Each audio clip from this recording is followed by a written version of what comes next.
은혜가 전부입니다. 은혜가 모든 것입니다. 예수님의 권위를 계속 말씀하고 계시죠. 예수님께서는 가르치셔서 자신의 권위를 나타내시고, 예수님은 병을 고치시고 자연을 지배하시며, 예수님은 귀신을 쫓아내시며, 예수님은 죄사함의 권세가 있으십니다. 그 권위 안으로 들어가야 합니다. 왜냐하면 예수님의 그 죄사함의 권위, 그 권세 안에서만 영생의 소망이 있기 때문에 그렇습니다. 그러면 누가 그 예수님의 권위 안으로 들어가겠습니까? 첫째로 세관을 떠나는 사람입니다. 세관을 떠나는 사람. 자, 오늘 마태복음 9장 9절의 말씀 보면은 예수께서 그곳을 떠나 지나가시다가 마테라 하는 사람이 세관에 앉아 있는 것을 보시고, 예수님께서 보셨죠. 마테라고 하는 사람을 보셨는데, 그 마테라고 하는 사람이 세관에 앉아 있었어요. 세관에 앉아 있었습니다. 예수님은 우리가 어디에 앉아 있는지 보고 계십니다. 우리가 어떤 자리에 앉아 있는지 그걸 보고 계시는 것이죠. 그래서 예수님이 보고 계시면서 세관에 앉아 있는 그 마태를 부르시는 장면이 오늘 장면이 되겠습니다. 우리도 예수님이 우리를 늘 보고 계신다라고 하는 것을 생각하기를 원합니다. 세관에 앉아 있었다라고 하는 것은 어떤 의미가 있냐면, 그 당시에 이제 세리들은 세금을 걷는데, 이 가버나움이라고 하는 곳은 갈릴리 바다에 이방인 지역과 유대인 지역의 경계 정도 되는 그런 지역이에요. 그래서 이 가버나움의 그 해안가에는 배들이 많이 와요. 고기 배들도 있고, 배들이 교역하려고. 그리고 그럴 때 뭡니까? 세금을 물리는 겁니다. 또 통행할 때 통행세도 물리고, 그렇게 세금을 물리는데, 이 세리들은 로마에서 책정한 그 가격보다 훨씬 더 많이 세금을 받는 거예요. 그래서 자기 배를 채우는 것이죠. 그러니까 뭡니까? 이 세관에 앉았다라고 하는 것은 바로 탐욕의 자리를 의미하는 것이죠. 그리고 착취의 자리입니다. 그리고 나만 배부르면 돼라고 하면서 이기심의 자리죠. 거기에는 긍휼이 없습니다. 은혜가 없습니다. 나만 배부르면 됩니다.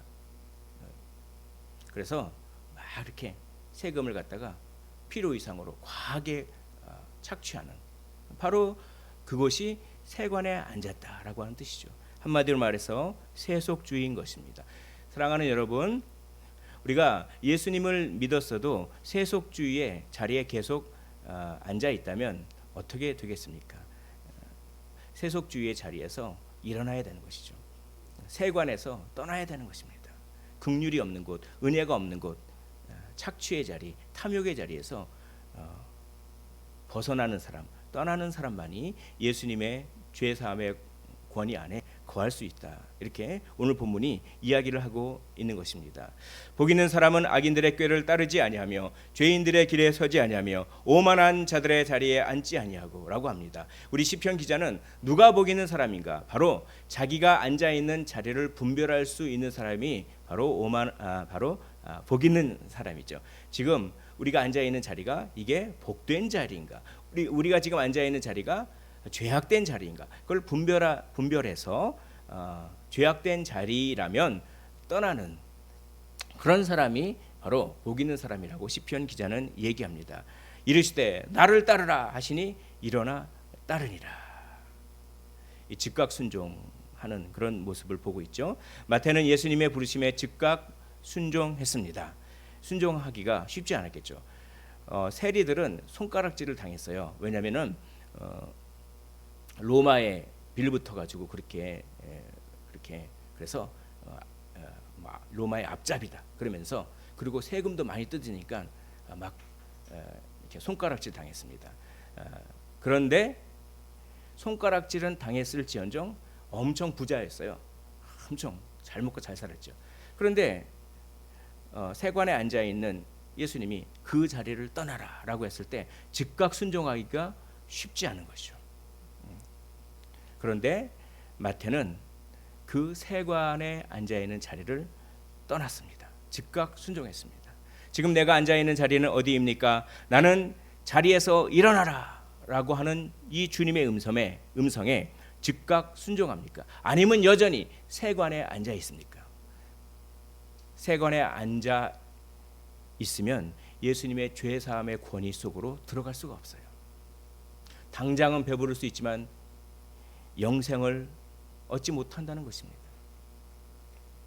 물론 부자가 다 구원받지 못한다 이런 의미가 아닌 것이죠. 자신의 탐욕을 내려놓고 예수 그리스도 안으로 나오는 것입니다. 두 번째, 어떤 사람이 예수님의 권위 안으로 들어올까요? 하나님의 원하시는 것을 아는 사람입니다. 하나님이 무엇을 원하는지 아는 사람이에요. 그것은 눈이 바뀐 사람입니다. 인간이 하나님의 뜻을 다 알 수가 없습니다. 그러나 신자는 하나님과의 친밀한 관계 속에서 하나님이 원하시는 방향성을 느낄 수 있고 그 방향성으로 움직이려고 하는 사람이에요. 바로 그런 하나님의 원하심을 아는 사람만이 하나님의 권위 안에, 예수님의 권위 안에, 그 죄사함의 권위 안에 거할 수 있다라고 오늘 본문이 이야기를 하고 있습니다. 만약에 하나님의 그 원하시는 것, 하나님의 뜻을 모른다면 어떤 일이 벌어질까요? 우리 주님께서는 마태복음 25장에서 달란트 비유를 통해서 그것을 얘기합니다. 그 달란트 비유에서 한 달란트 받은 사람은 주인의 의도를 잘 몰랐어요. 주인의 의도는 달란트를 남기라고 하는 것인데 그 의도를 몰랐어요. 그러니까 엉뚱한 것을 하죠. 달란트를 묻어버리는 것입니다. 엉뚱한 행동을 하게 돼요. 주인의 의도를 모르니까. 또 뭡니까? 주인의 의도를 모르니까 불평을 하고 주인에게 반항하고 반감을 가지는 것입니다. 지금 5달란트를 남긴 5달란트 받은 사람이나 2달란트 받은 사람이나 그런 사람들은 주인에 대해서 반감을 갖는 얘기가 하나도 안 나와요. 1달란트 받은 사람만 주인에 대해서 불평을 합니다. 그게 마태복음 25장 24절에 나와 있어요. 1달란트 받았던 자는 와서 이르되 주인이여 당신은 굳은 사람이라 심지 않은 데서 거두고라고 하면서 당신은 참 굳은 사람이에요. 냉정하고 참 그런 사람이에요. 나보고 뭘 어떻게 하라고요? 이 1달란트 가지고 뭘 어떻게 하라고요? 이게 하나님의 의도를 모르면은 지금 나에게 처해진 상황도 하나님께서 주신 달란트거든요. 이 상황에서 불평하고 하나님께 반감을 가진다는 것이죠. 그리고 엉뚱한 겁니다. 달란트를 남겨야 되는데 땅에 달란트를 묻어버려요. 그러니까 하나님이 원하시는 것을 알지 못할 때 무엇이 나옵니까? 불평과 불만과 반항과 반감이 생기는 것입니다. 오늘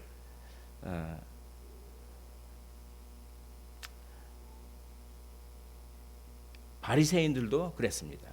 예수께서 마태의 집에 앉아 음식을 잡수실 때 마태가 자신을 불러준 그 예수님이 자신을 불러주셨다는 것에 있어서 굉장히 기뻐했던 것 같아요. 그래서 막 자기 집에 초청을 해서 그렇게 잔치를 벌입니다.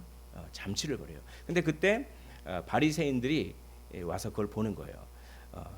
보고 이제 이렇게 막 불평하는 것이죠.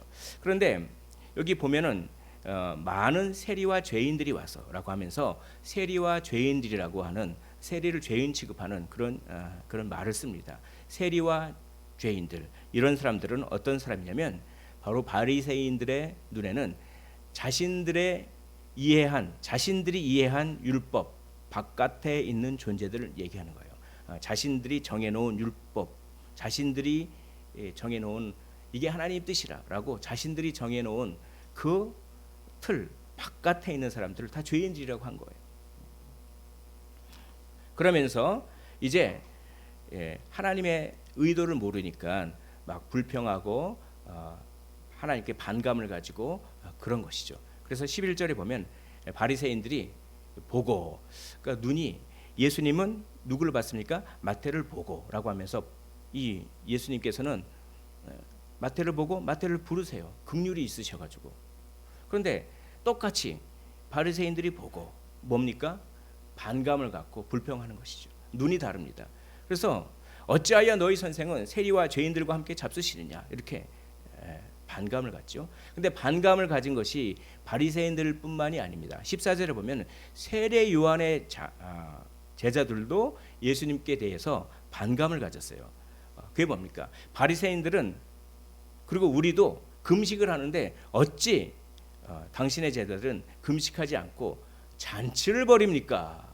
그러니까 하나는 어떤 반감을 갖고 있냐면 왜 저런 사람들과 식사를 합니까? 그 당시에 그 식사한다는 것은 단지 밥 먹는다는 의미가 아니라 정체성을 공유한다 이런 뜻이에요. 누구와 식사를 한다면 그 식사를 같이 한 사람과 같은 운명 공동체다 이런 뜻이었습니다. 그러니까 식사를 하는 것은 굉장히 중요한 의미가 있었어요. 근데 예수님이 세리와 죄인들과 함께 식사를 하시니까 왜 저런 사람들과 친구가 되려 하십니까?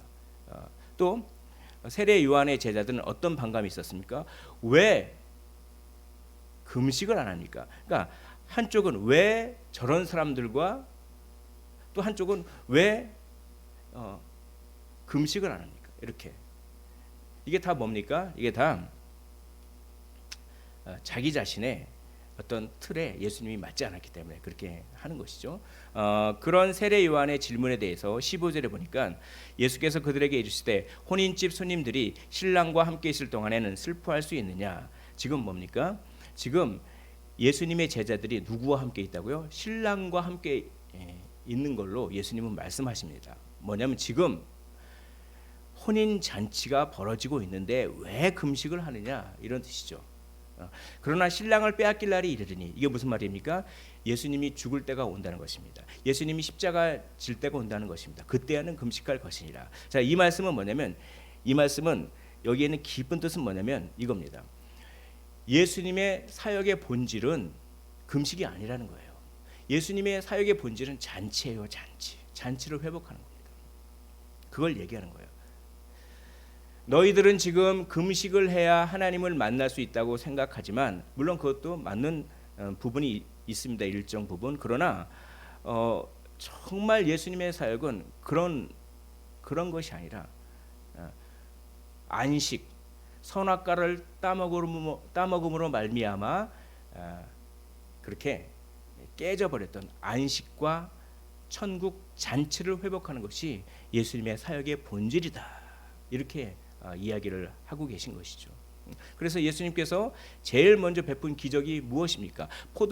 물을 포도주로 바꾼 그런 기적인데 포도주가 다 떨어졌어요. 잔칫날에 포도주가 떨어지면 김새는 거죠. 떨어졌던 포도주를 다시 그렇게 충만하게 채움으로 말미암아 예수님께서는 내가 온 이유는 잔치를 회복하기 위해서다라고 하는 것입니다. 이게 바로 예수님의 사역의 본질인 것이죠. 이것을 그들 나름의 눈으로 이걸 바라봤기 때문에 불평이 나고 왜 금식을 안 합니까? 이렇게 그들은 이야기를 하고 있었던 것입니다. 바로 자신들이 이해하고 해석한 하나님의 뜻, 그런 눈으로는 하나님의 진정한 원하심을 알 수가 없어요. 하나님의 진정한 원하심을 알 수 없으면 하나님의 권위 안으로, 죄사함의 권위 안으로 들어갈 수가 없는 것이죠. 눈이 가려졌기 때문에 그렇습니다. 바로 그것을 종교라고 하는 것입니다. 여러분, 종교와 복음의 차이점이 있습니다. 종교는 자신들이 이해하고 해석한 그런 하나님의 뜻이에요. 우리는 종교인이 돼서는 안 됩니다. 우리는 그리스도인이 되어야 되는 것이죠. 종교에 몰두하는 바람에 바로 하나님의 뜻을 모르고 비판과 정죄를 하는 것이죠. 이 세상 사람들은 종교인을 원하지 않습니다. 그리스도인을 원합니다. 그러나 우리는 그리스도인이라고 하면서 종교인이 되어가고 있지는 않은지 모르겠습니다. 오늘 본문은 그것을 얘기하고 있어요. 우리는 종교인입니까? 아니면 그리스도인입니까? 생배 조각을 낡은 옷에 붙이는 자가 없나니 이는 기운 것이 그 옷을 당기어 헤어짐이 더하게 되미요라고 하면서 종교가 아니다 복음이다라고 하는 것을 이런 옷의 비유를 통해서 또 포도주 가죽 부대의 비유를 통해서 새 포도주를 낡은 가죽 부대에 넣지 아니하나니 그렇게 하면 부대가 터져 포도주도 쏟아지고 부대도 버리게 됨이라. 새 포도주는 새 부대에 넣어야 둘이 다 보존되니라. 이런 말씀을 똑같은 비유로 하신 거죠. 뭐냐면 신축성의 차이가 있어요. 그래서 이렇게 낡은 옷이 헤어졌다고 거기에 헝겊을 붙이는데 새 헝겊을 붙이면은 어떻게 되느냐? 신축성의 차이가 있기 때문에 세탁하려고 물에 딱 하면은 그 덧입힌 그 새 생배 조각이 이렇게 신축성 때문에 착 늘어나면서 더 찢어진다는 것이죠. 또 뭡니까? 이 새 포도주는 계속 발효하고 있어요. 발효력이 있어요. 계속 발효하니까 막 부피가 막 늘어나죠. 그런데 낡은 포도주, 낡은 가죽 부대는 어떻게 됩니까? 이미 신축성이 다 떨어졌어요. 근데 한참 발효력이 왕성한 새 포도주를 낡은 가죽 부대에 넣으면 어떻게 됩니까? 가죽 부대가 터지는 것이죠. 그러니까 새 포도주는 신축성이 있는 새 부대, 뭡니까 이거는? 새로운 시대가 열렸다라고 하는 것입니다. 새로운 시대 정신, 새로운 삶, 새로운 가치관이 있어요. 옛날 가치관으로는, 헛된 종교라고 하는 가치관으로는 생명력이 왕성한 이 복음을 담을 수가 없는 거예요. 그 얘기를 하십니다. 너희들은 지금 마치 낡은 가죽 부대와 같구나. 그 낡은 가죽 부대로는 내가 선포하는 하나님의 나라 복음을 도저히 담을 수가 없는 것이다. 새 포도주는 새 부대에 넣어야 된다. 너희는 지금 종교라고 하는 낡은 가죽 부대에 갇혀 있구나. 이렇게 말씀을 하고 계시는 것이죠. 그래서 새로운 시대, 새로운 삶, 새로운 가치관, 복음의 가치관이 온다라고 하는 것입니다. 여러분, 종교가 아니라 복음이 생명을 살립니다. 우리는 요즘에 새벽에 욥기를 묵상하고 있는데 욥의 세 친구는 그야말로 종교인들이었어요. 그래서 참된 위로를 전하지 못합니다. 인과응보라고 하는 자신들의 세계관에 갇혀 있어서 참된 위로를 주지 못해요. 생명력이 없습니다. 종교가 아니라 복음이 생명을 살리는 것입니다. 세상 사람들은 그리스도인을 볼 때 욥의 세 친구처럼 보지는 않을까요? 종교는 공로지만 복음은 은혜입니다. 종교는 통제이지만 복음은 긍휼입니다. 종교는 의무이지만 복음은 기쁨입니다. 종교는 채찍이지만 복음은 자원하는 엔진입니다. 종교는 당신은 왜 그러십니까? 라고 하지만 복음은 하나님 앞에서 나는 왜 이렇습니까? 라고 합니다. 종교는 타인이 병들었다고 하지만 복음은 자신이 아프다고 합니다. 종교는 신축성이 없어진 낡은 가죽 부대이지만 복음은 팽창하는 생명력입니다. 하나님은 종교가 아닌 복음을 원하십니다. 그것이 하나님의 원하심이요, 그것이 하나님의 뜻입니다. 한마디로 말해서 나는 은혜가 필요한 사람입니다. 나는 아픈 사람입니다. 나는 죄인입니다. 라고 인정하고 하나님의 긍휼을 바라는 사람이야말로 종교인이 아니라 그리스도인이죠. 종교인은 내가 금식도 했고 내가 예배도 드리고 내가 뭣도 했고 그래서 당당하게 하나님이 나에게 뭘 주시는 것이 당연한 것입니다 라고 생각하는 사람이 종교인이에요. 저는 하나님 앞에서 죄인입니다. 저는 은혜가 필요합니다. 저는 병들었습니다. 하나님께서 저에게 은혜를 베풀어 주시지 않으면 저는 정말 한 발자국도 나갈 수 없습니다. 이런 사람이 바로 그리스도인이죠. 종교인은 하나님께서 뭘 주시는 걸 당연하게 생각하는 거예요. 나의 공로니까. 그러나 그리스도인은 정말 내가 받을 수 없는데 받았다고 하면서 하나님의 은혜를 추구하고 그러니까 기뻐하는 거예요. 그러니까 늘 기뻐할 수밖에 없는 것입니다. 종교인은 늘 내가 부족하게 받았다고 생각합니다. 내가 받았다고 하는 게 당연하니까. 내가 금식도 하고 이거 했는데 하나님이 나한테 이것밖에 안 줘. 늘 불평합니다. 그러나 그리스도인은 내가 정말 받을 자격이 없는데 내가 이 정도까지 받겠다니, 내가 이 정도까지 받고 있다니 하면서 늘 범사에 감사하는 것이죠. 우리는 종교인입니까? 아니면 그리스도인입니까? 오늘 본문은 물어보는 것입니다. 항상 기뻐하라, 쉬지 말고 기도하라, 범사에 감사하라. 이것이 그리스도 예수 안에서 너희를 향하신 하나님의 뜻, 하나님의 원하심이니라. 이것은 종교인이 아닙니다. 이것은 종교가 아닌 복음의 삶을 그리고 있습니다. 언제 항상 기뻐할까요? 내가 받을 자격이 없다고 생각한 사람은 항상 기뻐할 수 있습니다. 언제 범사에 감사할 수 있을까요? 내가 받을 자격이 없고 하나님의 은혜가 필요하고 하나님의 긍휼이 필요한 사람이라고 생각하는 사람만이 범사에 감사할 수 있습니다. 그러나 종교인은 늘 하나님께서 나에게 좀 덜 주신 것 같아요. 하나님의 뜻은 우리가 종교인이나 그리스도인, 은혜를 공급받는 삶, 은혜를 추구하는 사람. 저는 아픕니다. 그렇게 기도하시길 원해요. 저 마음이 아픕니다. 저 죄를 졌습니다. 저는 부족합니다. 저는 연약합니다. 하나님의 은혜를 저는 필요로 합니다. 그럴 때 우리는 항상 기뻐할 수 있고 범사에 감사할 수 있는 그런 그리스도인이 되는 것이죠. 이게 하나님의 원하심입니다. 이 원하심을 아는 사람만이 죄사함의 권위 안으로 들어갈 수 있는 것이죠. 은혜가 필요합니다. 은혜가 필요합니다. 우리는 만나를 통해서 이것을 알 수 있습니다. 만나의 교훈. 맨 처음에 만나를 보면서 만나라고 하는 이름의 뜻이 이것이 무엇이냐 이런 뜻이죠. 그게 만나라고 하는 뜻인데 그냥 200만 명이 먹을 그냥 그런 어떤 음식이 하늘에서 주르르 떨어진 뭐 그걸 보니까 땅에 막 수북히 쌓여 있으니까 맨 처음에 막 감격해서 와 이것이 무엇이냐. 그런데 나중에는 만나가 실증나잖아요. 그래서 어떻게 됩니까? 이 만나 외에는 다른 것을 하나님께서 안 주시지 않았느냐. 이 만나 외에는 다른 것을 하나님께서는 안 주셨지 않습니까? 라면서 원망하는 이것이 무엇이냐라고 했다가 이 만나 외에는 겨우 만나 이렇게 이제 얘기하는 것이죠. 뭡니까? 맨 처음엔 은혜였다가 그 은혜가 당연한 것이 되는 것입니다. 맨 처음엔 복음이었다가 종교로 바뀌는 거예요. 그게.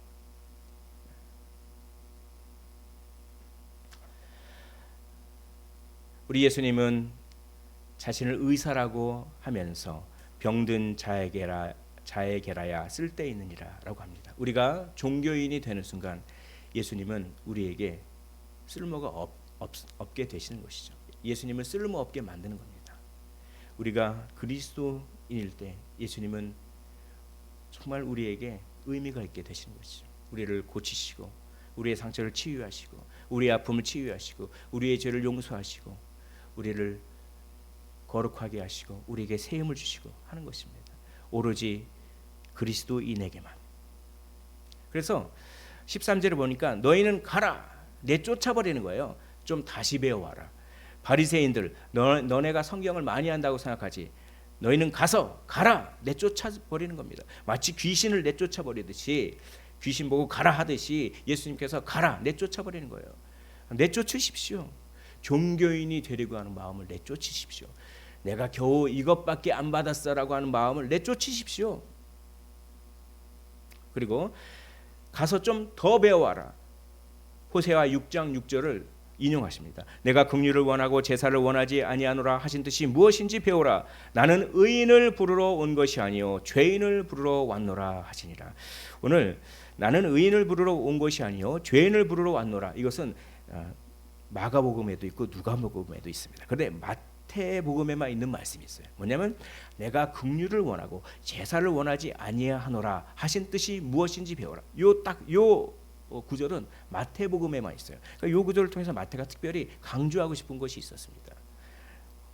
호세아 6장 6절에 나는 인애를 원하고 제사를 원하지 아니하며 번제보다 하나님을 아는 것을 원하노라. 한마디로 제사는 종교를 상징하죠. 종교가 아니라 하나님을 아는 것, 하나님과의 친밀한 관계, 복음을 원한다는 것입니다. 구약 성경부터 종교가 아니라 복음인 것이에요. 하나님을 아는 것을 원하는 것이 인애를 원한다. 긍휼과 은혜를 원하는 것. 인애를 원하는 것과 하나님을 아는 것을 원하노라. 이게 이렇게 쌍을 이루고 있잖아요. 그러니까 뭡니까? 하나님을 아는 자는 어떤 사람입니까? 내가 긍휼이 필요하다. 내가 인애가 필요하고 내가 은혜가 필요하다를 인정하는 사람이 하나님을 아는 사람이에요. 어떻게 하면 하나님을 알 수가 있습니까? 그것은 내가 은혜가 필요하다라고 하는 마음이 들 때 비로소 우리는 하나님을 만나게 되는 것이죠. 하나님을 다 만나신 줄을 믿습니다. 그리고 하나님을 만난 사람은 긍휼을 받았기 때문에 다른 사람을 정죄하기보다는 다른 사람에게 긍휼을 베푸는 그런 사람인 것이죠. 하나님께서 진정으로 원하시는 그 원하심을 아는 사람만이 죄사함의 권위 안으로 들어가는데 하나님이 진정으로 원하시는 그 원하심은 무엇입니까? 종교가 아니라 복음, 다른 말로 하면 은혜입니다. 긍휼과 은혜를 아는 사람입니다. 그 은혜를 알고 그 은혜를 베풀고 긍휼을 알고 그 긍휼을 베푸는 사람만이 죄사함의 권위 안으로 들어가는 사람인 것이죠. 인애하신 구세주여 내가 비오니 죄인 오라 하실 때 날 부르소서. 주여 주여 내가 비오니 죄인 오라 하실 때 날 부르소서. 죄인 오라 하실 때 저 사람을 부르소서라고 하지 않습니다. 그리스도인은 죄인 오라 하실 때 날 부르소서라고 합니다. 죄인 오라 하실 때 저 사람을 부르소서라고 하는 사람은 종교인입니다.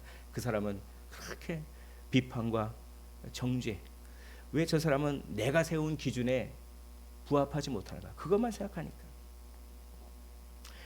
종교인이 아니라 그리스도인으로 사십시오. 종교를 전하지 마시고 복음을 전하시기를 원합니다. 공로를 쌓지 마시고 은혜로 채워지시기를 원합니다. 이것이 하나님께서 원하시는 그 원하심입니다. 오늘 찬양을 했습니다.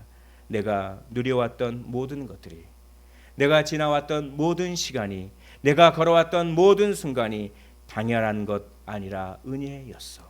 아침 해가 뜨고 저녁에 노을, 봄의 꽃향기와 가을의 열매, 변하는 계절의 모든 순간이 당연한 것이 아니라 은혜였어.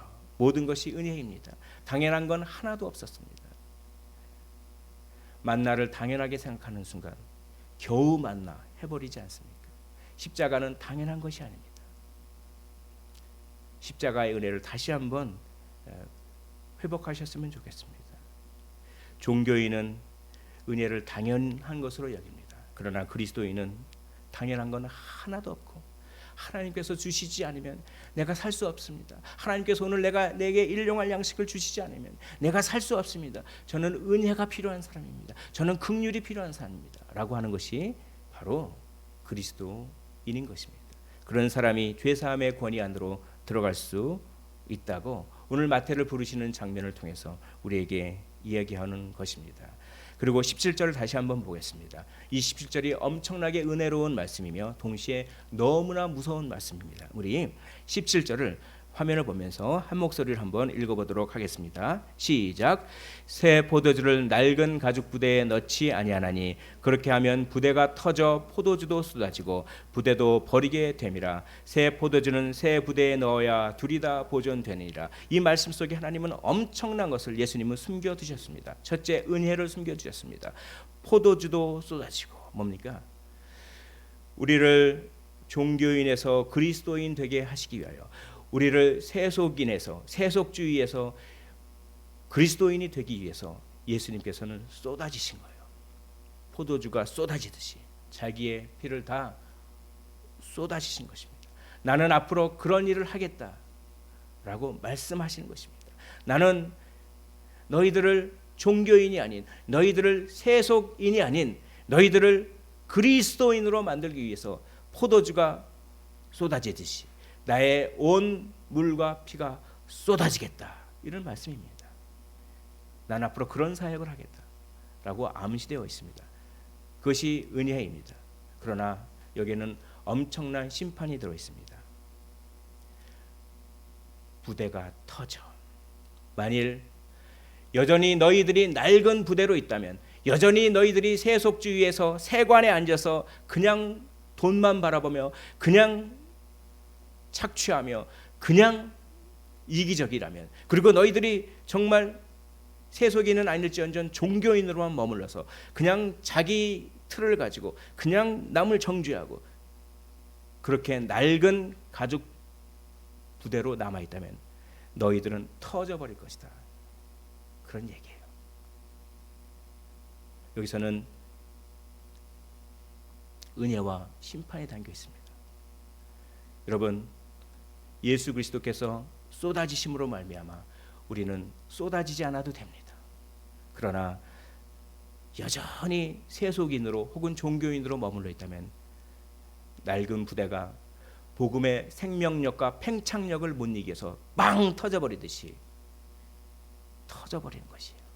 이런 놀라운 아주 깊은 뜻을 17절에 담아놓고 계시는 것입니다.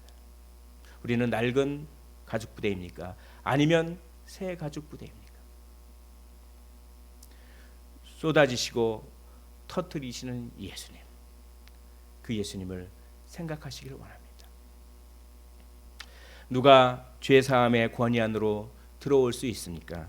우리는 두 가지를 오늘 생각해 보았습니다. 첫째, 세관에서 떠나는 사람입니다. 세속주의를 버리는 사람입니다.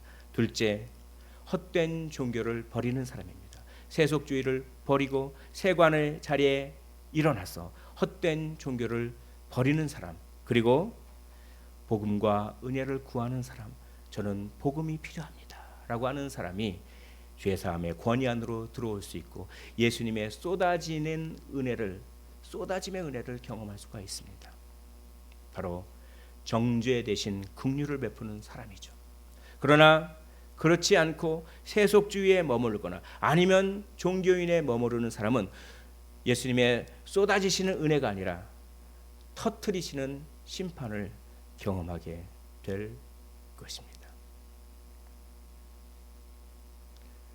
복음이 전부입니다. 은혜가 전부입니다. 이 전부에 우리의 모든 인생을 다 맡기시고 다 거시기를 원합니다. 죄 사함의 권위 안으로 들어오십시오. 주님께서 우리의 인생을 경영해 주실 것입니다. 종교인이 되어서 세속인이 되어서 내가 내 힘으로 인생을 경영하고 아둥바둥 사는 인생이 아니라 그리스도인이 되어서 은혜가 전부입니다 라고 하는 고백을 통하여서 예수님이 우리의 인생을 이끌어 주시는 것을 경험하셨으면 좋겠습니다. 우리는 전부를 가졌으므로 힘을 낼 수 있습니다. 은혜가 전부입니다. 그리고 우리는 은혜를 가졌습니다. 우리는 전부를 가졌습니다. 그러므로 힘을 내십시오. 그 은혜에 사로잡히셔서 천국 잔치를 경험하시기를 주님의 이름으로 축원을 드립니다.